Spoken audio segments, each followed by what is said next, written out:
Somewhere in the pine-flecked lowlands of coastal Georgia lies a plantation where workers continued laboring for nearly 2 years after the Civil War had ended. Not because they chose to remain, not because the law overlooked them, but because the landowners had made a deliberate choice. One that demanded silence, distance, and the ongoing complicity of every white authority figure within 50 miles in any direction. When federal investigators finally arrived in the summer of 1866, they discovered what one officer described in his field report as an arrangement of deliberate design. Its mechanics, he wrote, suggested premeditation at a scale this office has rarely encountered. The workers, men, women, and children, had been restrained not by chains, but by something far more effective: the total control of information. They had been told the war was still ongoing, that the Union had lost, that freedom for people like them would never come. The investigators' report was filed, stamped, cataloged, and then disappeared from public record for 83 years. What transpired on that property involved nothing supernatural. No monsters, no curses, no inexplicable forces. Instead, it required something far more unsettling: men who understood human psychology well enough to construct a prison without walls. Before we continue with the story of Hartwell Plantation and those held there, if you're new to this channel, please subscribe and turn on notifications. We cover the darkest, most forgotten chapters of American history, and we want to hear from you. Drop a comment below telling us what state or city you're watching from. Knowing where our listeners are helps us uncover stories that resonate close to home. Because this story, this particular, meticulous human horror, should never have been forgotten. To grasp what happened at Hartwell Plantation, you must first understand the Georgia Low Country in 1863, when the Emancipation Proclamation was signed, and again in 1865, when the Confederacy collapsed. McIntosh County, Georgia, occupies a narrow coastal strip defined by salt marshes, tidal rivers, and an ancient, suffocating heat that settles in by April and doesn't lift until November. The county seat of Darien had been burned to the ground in June 1863, not by Confederate forces, but by a regiment of black Union soldiers under Colonel James Montgomery, retaliating for the town's role in the coastal slave trade. By war's end, McIntosh County was, by nearly every measure, a broken place. Its white planter class had lost sons, property, and the economic foundation of all they had ever known. Its black population, numbering well over 2,000 at the war's height, had lived for generations within a social architecture that treated them as property, managed their movements, controlled their speech, and systematically severed them from any information that might grant them leverage over their own lives. Hartwell Plantation was not the largest in the county. It occupied roughly 100 workable acres along the Altamaha River, growing long, staple cotton and modest rice in the tidal fields near the water's edge. Its owner in the war's final years was a man named Cornelius Hartwell, third-generation operator of this particular tract of Georgia soil. He was 51 in 1865. He had not served in the Confederate Army, citing a recurring lung condition that, depending on the account, either genuinely limited his stamina or was strategically deployed whenever conscription officers came through. He had 2 sons. The elder, Edmund, had died at Chickamauga in 1863. The younger, Prentice, had returned from the war in April 1865 with a shattered left hand and a silence that his mother, Cecilia, found more frightening than the injury itself. In the final weeks of the war, as word of Confederate surrenders began moving down from Atlanta and up from Savannah, Cornelius Hartwell sat in his study and did what very few men in his position were willing to do. He thought clearly. He was not prone to rage or denial. By the accounts of those who knew him professionally, he was methodical, the kind who kept immaculate financial records, read legal documents thoroughly, anticipated problems before they arrived, and in those final weeks of April and May 1865, he anticipated a problem that most of his neighbors were too grief-stricken or furious to properly consider. His problem was labor. Hartwell then had approximately 63 enslaved workers living and laboring on his property. Some had been there for decades. Some were the children and grandchildren of people his father had owned. They ranged from children to the elderly. A functioning, multi-generational community whose entire life had been organized around the rhythms of Hartwell's fields, Hartwell's schedules, Hartwell's rules, and within weeks they would be free. What Cornelius Hartwell understood more clearly than his neighbors was that freedom was not merely a moral or philosophical condition. It was logistical. It required information. It required the ability to move, to communicate, to verify what you'd been told. In the Georgia Low Country in spring 1865, for people who had been systematically denied literacy, had no access to newspapers, no contact with federal officials, no way of moving beyond property boundaries without permission. Freedom was not automatic. It was something that had to reach you. And reaching you required that no one in your immediate world actively worked to prevent it. Cornelius Hartwell began that prevention immediately. He did not, as far as any record shows, share his specific strategy with his wife or with Prentice. He worked quietly, quickly, and with a patience that, in retrospect, makes the whole enterprise more disturbing, not less. In the second week of May 1865, about 1 week after the last significant Confederate surrender in the Deep South, Cornelius Hartwell gathered the plantation's workers at the eaves of the main yard, the dusty, heat-soaked open area between the worker cabins and the barn complex. He had done this before on various occasions, to announce planting schedules, address disputes, deliver warnings. This time, he arrived with a letter in his hand. The letter was real. It bore a genuine seal. But it was not what he claimed. He told them the war had entered a new phase. Union forces had suffered a catastrophic defeat in Virginia. The details were vague, by design, and President Lincoln, facing political collapse, had suspended the Emancipation Proclamation as a condition of a temporary armistice. He told them the legal status of enslaved people in Confederate states was officially unchanged. Anyone who left the property or tried to contact federal authorities would be violating existing law and would be returned by local sheriffs or remnants of the Confederate Home Guard operating in the region to face punishment. He said all this calmly, letter in hand, held up but not passed around. None of it was true, but for the men and women standing in that brutal Georgia May heat, there was no way to verify it. No newspaper.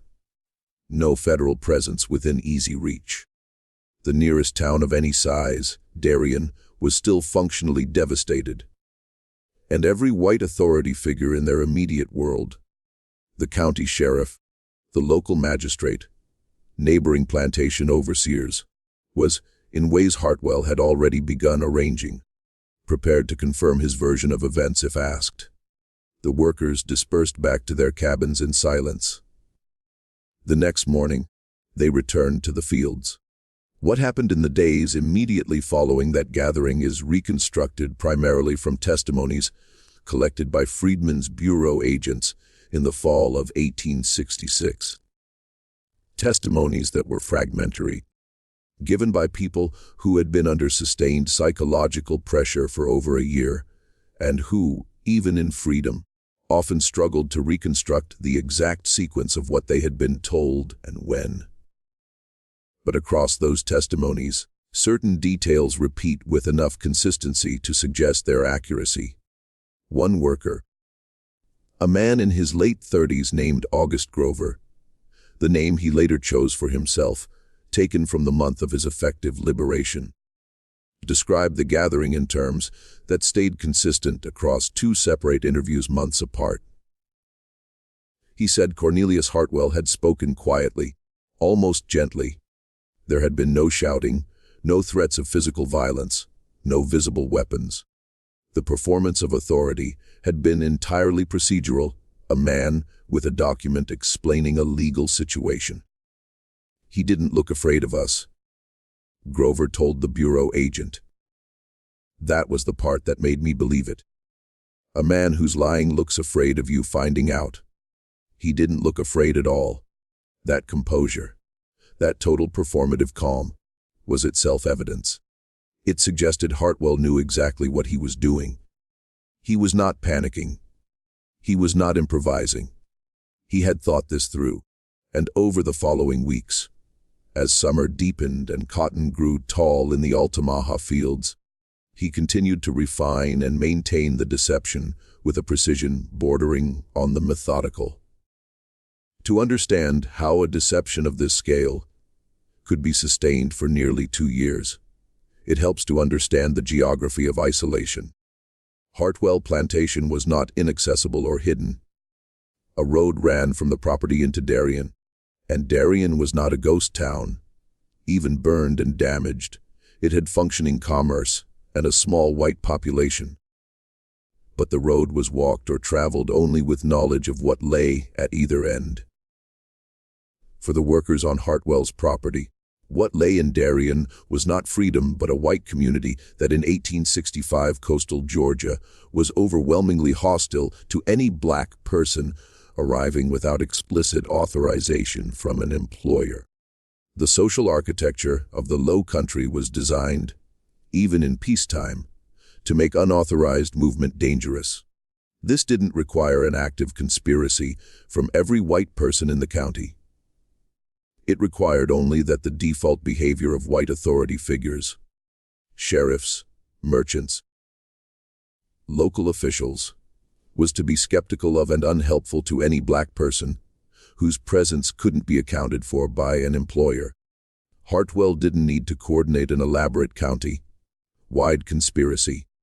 He needed only to ensure that the people most likely to correct his workers' understanding of the law would not do so voluntarily. In the weeks following his gathering, Hartwell made several quiet visits to neighboring property owners and key figures in Darien. The details of those conversations aren't documented. They couldn't be, given their purpose.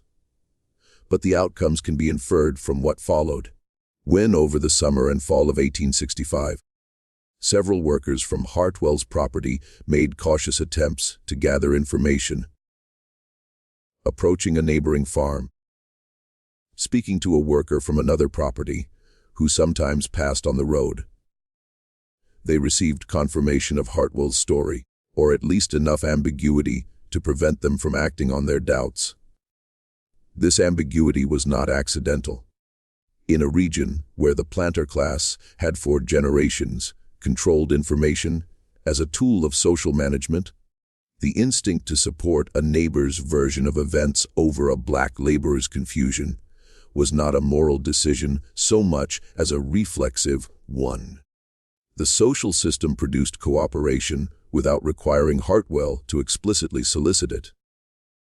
There was also the Freedmen's Bureau. Established in March 1865, the Bureau was charged specifically with assisting formerly enslaved people in the transition to freedom.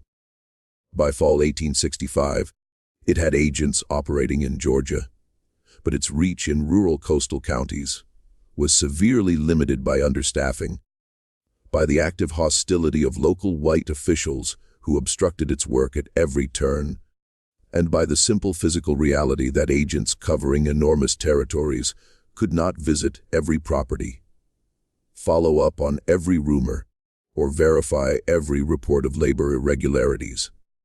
Hartwell was not on anyone's immediate list of concerns. In the meantime, life on the plantation continued in its established grooves. The early morning bell, the rows of cotton stretching to the tree line. The evening return to the cabins, meals prepared over the same fires, children playing in the same dust. The rhythms of coercion had been so thoroughly built into daily life that they didn't require constant enforcement. The system ran on momentum, on the accumulated weight of routine, on the reasonable assumption that the world outside the property was more dangerous than the world within it. But something was happening inside the cabins at night that Cornelius Hartwell had not fully anticipated. People were talking. Specifically, an older woman named Delphine Cray, known simply as Delphine among the workers, somewhere in her late 50s. Born on the property where her mother had died, had begun, quietly and carefully, almost to collect information. She could not read, but by multiple accounts gathered later, she possessed exceptional memory and analytical intelligence. She had listened to Hartwell's announcement with a particular kind of attention, the kind developed over decades of being required to appear invisible in the presence of white authority figures, using that invisibility to hear things not intended for her ears. What she noticed in the weeks following the announcement was a specific behavioral change among the white household members. Cecilia Hartwell, Cornelius's wife, had always been a woman of precise and rigid social habits. She received visitors on particular days, corresponded with relatives in Savannah and Augusta through a regular mail arrangement. But after the announcement, Cecilia Hartwell had stopped receiving visitors. Her correspondence, as far as Delphine could determine from the movement of mail through the house, and she had reason to observe this, having spent years working in the main house, had contracted sharply. The Hartwells were not inviting people to the property. They were not hosting. They were managing their social exposure. That, Delphine understood, was the behavior of people keeping a secret. She did not yet know what the secret was, not precisely, but she knew enough to begin a different kind of listening. In early 1866, the balance of the deception began to strain under its own weight. The first significant crack came not from inside the plantation, but from outside it. Not from a federal agent or bureau official, but from a man named Henry Odom, one of the most unlikely sources imaginable. A poor white farmer from the northern edge of McIntosh County, with no particular sympathy for the formerly enslaved, and no political stake in Reconstruction, but with a deeply practical interest in free labor markets. Odom was trying to establish a small farm operation of his own. In early 1866, he had been contracting with freed black workers from surrounding properties who had negotiated their own labor arrangements under the emerging sharecropping and freedmen's contract systems. His property was small, barely 100 acres, but he was ambitious and competitive, and he grew increasingly frustrated by what he perceived as Cornelius Hartwell's unfair advantage. Hartwell's plantation was producing cotton at a rate that made no economic sense to Odom given current labor costs. Odom was not a man of refined sensibilities, but he understood numbers, and the numbers coming off Hartwell's property suggested a labor cost of effectively zero. In spring 1866, Odom made a complaint to the county freedmen's bureau agent. Not out of moral concern, but out of competitive grievance. He wanted an investigation. He believed Hartwell was suppressing the free labor market through some arrangement that constituted, at minimum, fraud. The bureau agent, a 26-year-old from Ohio named James Pruitt, who had been in the county less than 4 months and was managing an enormous caseload across 3 districts, initially filed Odom's complaint at the bottom of a considerable stack of grievances. It was the sort of complaint he received regularly. White farmers accusing each other of irregularities, often with self-interested motives. It didn't immediately suggest anything more serious than a contract dispute. What moved it to the top of his attention? About 3 weeks later was a second report. This one came from a woman who had worked on a neighboring property and had recently relocated to Darien following her own labor contract negotiations. In that process, she had spoken with a man she knew from her previous property, who had a relative on Hartwell's land. What she reported to Pruitt was not direct testimony. It was relayed, partial, imprecise. But the core was this. The workers on Hartwell's plantation did not know the war was over. Pruitt sat with that sentence for a long time. Then he wrote a letter to his supervisory agent in Savannah, a man named Colonel Thomas Hatch, a former officer with a reputation for both procedural rigor and personal impatience, describing what he'd been told. He requested authorization for a formal visit to the Hartwell property. Authorization was granted within a week, but what happened next introduced a delay of nearly 2 months. A delay that, in retrospect, looks less like bureaucratic inefficiency and more like active interference. The day before Pruitt was scheduled to ride to Hartwell's property, he received a visit from the McIntosh County Sheriff, a man named Larson Gale. Gale was polite but direct. He brought with him a document, a labor contract, signed by what appeared to be 3 representatives of the Hartwell workers, acknowledging that they had been informed of their status as free persons and had agreed to continue working for Cornelius Hartwell under a wage arrangement. The signatures were marks, X, beside printed names. They could have been made by anyone. Gale told Pruitt that an investigation of the Hartwell property was unnecessary and would disrupt a functioning legal labor arrangement. He suggested, not threatened, but suggested, that Pruitt's resources were better directed toward properties where genuine violations were occurring. Pruitt was young and new to the county and unsure what he was looking at. But he wrote everything down: Gale's visit, the document, the names on the contract, and the date of the visit, exactly 1 day before his scheduled inspection. That timing, he noted in his journal, was not a coincidence. Inside Hartwell Plantation, through late winter and into spring 1866, Delphine Cray had been building something. It had no name. It was not organized in any way recognizable as an organization to an outside observer. It was, in essence, a network of careful listeners. People who trusted her, whom she had known for decades, whose judgment she had assessed and found reliable. There were 9 of them, varying in age from a 22-year-old man named Solomon Price to an older man in his late 40s named Reuben Tanner, who had been a skilled carpenter and carpenter before the war and had developed relationships with white tradesmen in Darien that occasionally gave him reason to travel to town. It was Tanner who, in March 1866, brought back a fragment of information that changed the character of what Delphine was doing. He had been sent to Darien by Hartwell to purchase hardware for a fence repair. A trip Hartwell calculated was safe, because Tanner's movements in town would be observed, and because Tanner had shown, across many years, a reliable and compliant disposition. What Hartwell had not calculated was that Tanner, through his tradesman contacts, had developed a specific relationship with a black freedman in Darien named Marcus Sewell, who operated a small repair shop on the edge of the burned district. Sewell, unlike the workers at Hartwell's plantation, was fully free.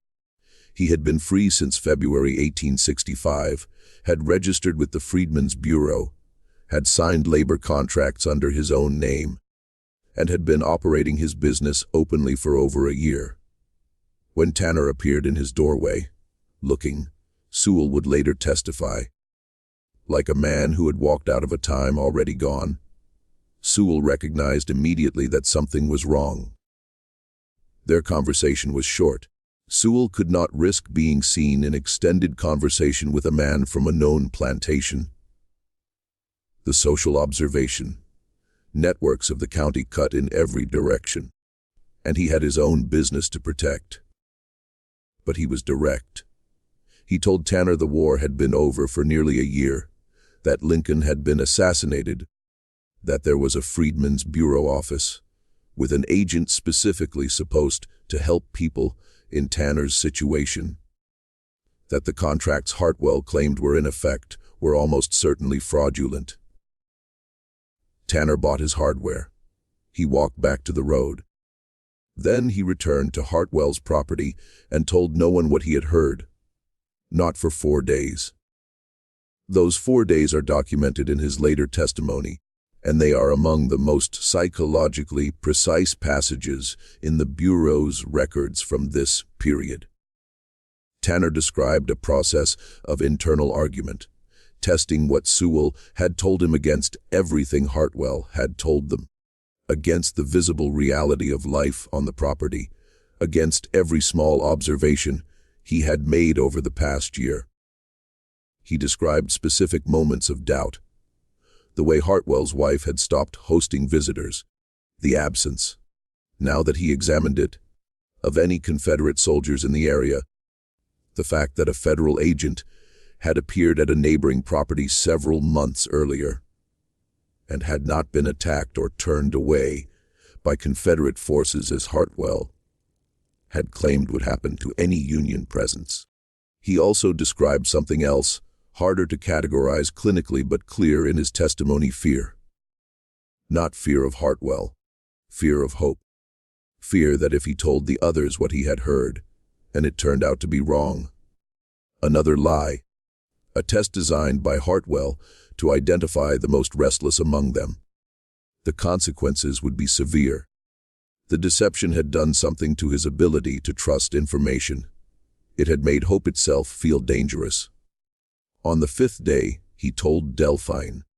She listened to everything without interruption, was quiet for a long time, then said, preserved in her testimony nearly verbatim, because the Bureau agent wrote it down exactly as she spoke. I knew he was lying. I didn't know what the truth was. Now I do. Over the following 2 weeks, with a caution Tanner found almost physically painful, Delphine and he determined what they would do. They would not leave the property in a mass action. That scenario Delphine had thought through carefully. Too much risk. Not from Hartwell directly, but from the county infrastructure of white authority that had supported his deception. If they moved as a group, they would be visible, likely intercepted. And they had no proof. Nothing an outside authority would immediately recognize as evidence of what had been done to them. What they needed was a federal agent. Specifically, they needed the Freedmen's Seminary and Burr agent to the property, not in response to an outside complaint, but in response to something the agent himself had initiated. And they needed to be prepared when he arrived to speak clearly about what had happened and to have enough corroborating voices that the testimony couldn't be dismissed. For that, they needed time. They needed to continue visibly and apparently willingly the routines of the plantation, to continue appearing, under Hartwell's observation, exactly as they had always appeared. What Delphine and Tanner were doing in those weeks was the inverse of what Hartwell had done to them. They were managing his perception of their knowledge, performing a version of themselves he expected to see, while underneath that performance building something that would outlast it. The tension of that period, living inside the deception while dismantling it from within, is almost impossible to fully reconstruct from documentary evidence. But the testimonies from multiple workers describe a quality of those weeks that one Bureau agent characterized in his report as an almost unbearable precision of self-control. They kept working the fields. They kept responding to the bell. They kept their faces in Hartwell's presence, exactly as they had always been. And then, in late May 1866, 2 things happened almost simultaneously. James Pruitt finally arranged a second inspection visit to the Hartwell property. this time without notifying the county sheriff in advance. And Cornelius Hartwell, who had maintained his composure for over a year, made his first mistake. The mistake was Prentice. In the 3 weeks before Pruitt's arrival, Prentice Hartwell had been drinking more than usual. He was 24. His hand would never fully function again. Whatever he had seen at the battles where he'd served had left deposits in him that he could not seem to clear through any available means. He had always been, by accounts from neighbors and family correspondents, the less stable of the two Hartwell sons. Impulsive where Edmund had been steady, prone to emotional weather where Edmund had been calm. His father had managed this by keeping him peripheral to the plantation's operations, giving him tasks meaningful enough to occupy him, but not consequential enough to endanger the more delicate aspects of the arrangement. In the first week of June 1866, Prentice got drunk in the evening and walked to the worker cabins. He didn't intend to reveal anything. He wasn't carrying a confession. He was carrying instead a grievance. The specific whiskey-fueled grievance of a young man who had given something enormous and received nothing useful in return. He wanted someone to acknowledge that the world had been destroyed and rebuilt wrong. He wanted someone to listen to him without the composed, measured responses his father required of all household interactions. What he said to the two workers he found still awake outside a cabin near the road was not a direct admission. It was fragmented, emotional, largely incoherent. But within it, repeated in different forms, was a phrase both workers later testified to clearly. "You all don't even know what you are now. You don't even know." They did know, of course, by then. Delphine's network had spread the information carefully to every adult on the property over the preceding weeks. But they gave Prentice nothing. No reaction, no question, no indication that his words had landed anywhere significant. They listened with the faces they had practiced. When he finally wandered back toward the main house, they sat in silence for several minutes before one of them spoke. Solomon Price, the youngest member of Delphine's network, had witnessed the conversation from inside the cabin through a gap in the planking. He went to Delphine before dawn. The next morning, James Pruitt arrived at Hartwell Plantation with 2 accompanying officers and a mandate from the Savannah Bureau office that was this time not easily set aside. Cornelius Hartwell met them at the road. He was, as all accounts agree, entirely composed.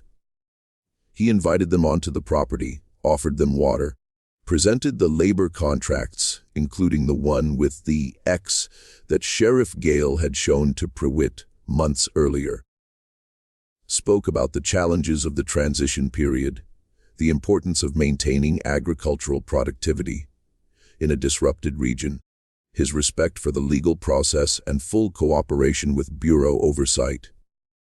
Pruitt listened to all of it. Then he asked to speak with the workers directly, without Hartwell present. That was the moment. Hartwell had prepared for many contingencies, but not fully for a federal officer who had done enough homework to know that any interview conducted in the employer's presence was effectively not an interview at all. The legal authority was clear. Pruitt had the right to